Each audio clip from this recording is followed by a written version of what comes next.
देखिए क्वेश्चन क्या है, the tangent at the point 2, -2 to the curve x square y square minus 2x equal to 4 into 1 minus y does not passes through the point.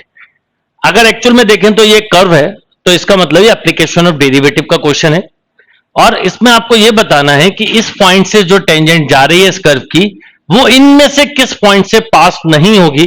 थोड़ा careful रहिएगा, does not लिखा, ऐसे question में mistake के chance काफी होते हैं। Okay, अब आप सबसे पहले देखिए कि इसमें कर्व क्या दिया हुआ है, सारा खेल वहीं पर है।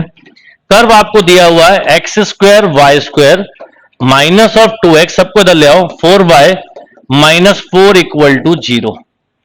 अच्छा, इक्वेशन ऑफ टेंजेंट नॉर्मल कभी भी निकालना तो simple y minus y1, differentiation सबसे बेस्ट तरीका है dy by d x at x1 y1 into x minus x1, ये फॉर्मूला लगा सकते हैं।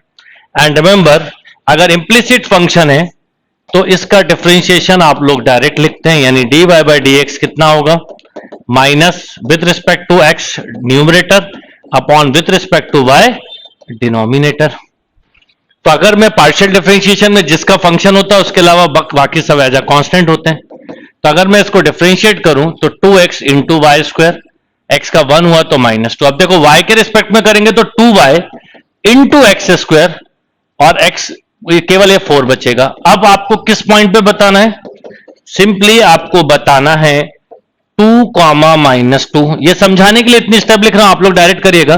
4 2 जा 8, 16 माइनस 2 अपॉन यहां रखा 4 2 जा 8 माइनस 16 प्लस 4। एक तरह से आप ऐसा बोल सकते थे कि ये हो गया 14 और ये हो गया 12, मींस 7/6, राइट। ये माइनस कैंसिल हो गया।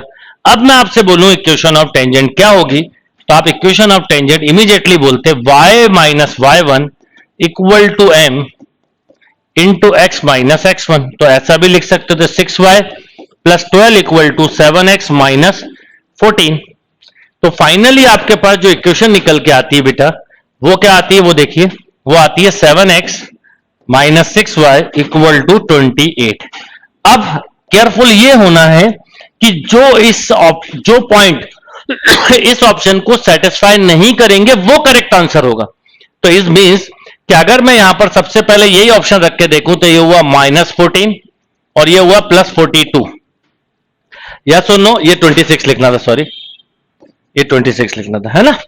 तो ये हुआ कितना बेटा, 14 इधर गया तो माइनस। अब आपने इसको सब्ट्रैक्ट किया तो ये 28 होगा, तो इसका मतलब ये सेटिस्फाई नहीं कर रहा है।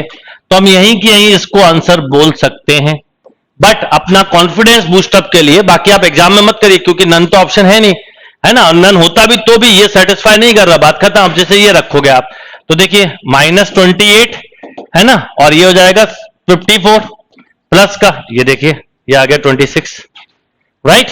ऐसे थर्ड और फोर्थ को आप क्रॉस चेक करना चाहें तो कर सकते हैं। क्वेश्चन अच्छा है, अगर आपके कंसेप्ट क्लियर है तो आप कम टाइम में भी इस क्वेश्चन को कर सकते थे।